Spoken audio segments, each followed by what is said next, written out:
ప్రపంచ రాజకీయాల్లో సంచలనం సృష్టించే పరిణామం చోటు చేసుకుంది. దశాబ్దాలుగా శత్రుత్వంతో కొనసాగుతున్న అమెరికా, ఇరాన్ దేశాలు చారిత్రాత్మక శాంతి ఒప్పందానికి అంగీకరించినట్లు సమాచారం.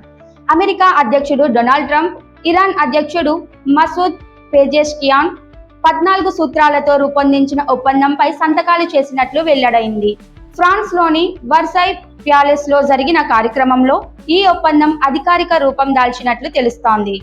అమెరికా సంయుక్త రాష్ట్రాలు, ఇస్లామిక్ రిపబ్లిక్ ఆఫ్ ఇరాన్ మధ్య ఇస్లామాబాద్ అవగాహన ఒప్పందంగా పిలుస్తున్న ఈ ఒప్పందం ప్రకారం ఇరు దేశాలు సైనిక చర్యలను నిలిపివేయడంతో పాటు పరస్పర శాంతియుత సంబంధాలకు కట్టుబడి ఉండనున్నాయి.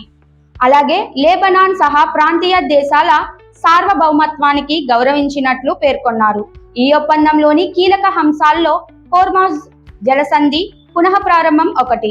ప్రపంచ చమురు రవాణాకు అత్యంత కీలకమైన ఈ మార్గాన్ని తిరిగి తెరవడం ద్వారా అంతర్జాతీయ వాణిజ్యానికి ఊరట లభించనుంది. రాబోయే 60 రోజుల పాటు వాణిజ్య నౌకల రాకపోకలకు ఇరాన్ ప్రత్యేక అనుమతులు ఇవ్వనున్నట్లు సమాచారం.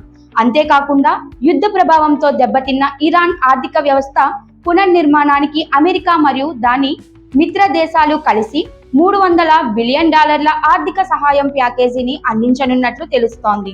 ఇరాన్ ఆస్తుల విడుదల, చమురు ఎగుమతులపై ఉన్న కొన్ని ఆంక్షల సడలింపులు కూడా ఈ ఒప్పందంలో భాగమయ్యాయి. మరోవైపు అణు కార్యక్రమాల విషయంలో ఇరాన్ కీలక హామీలు ఇచ్చినట్లు సమాచారం.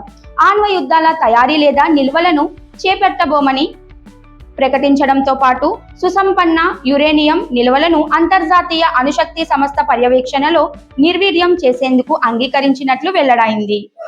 ఈ ఒప్పందం ప్రపంచ శాంతి, ఇంధన భద్రత, మధ్యప్రాచ్య స్థిరత్వానికి కొత్త దిశ చూపుతుందనే అభిప్రాయాలు వ్యక్తమవుతున్నాయి.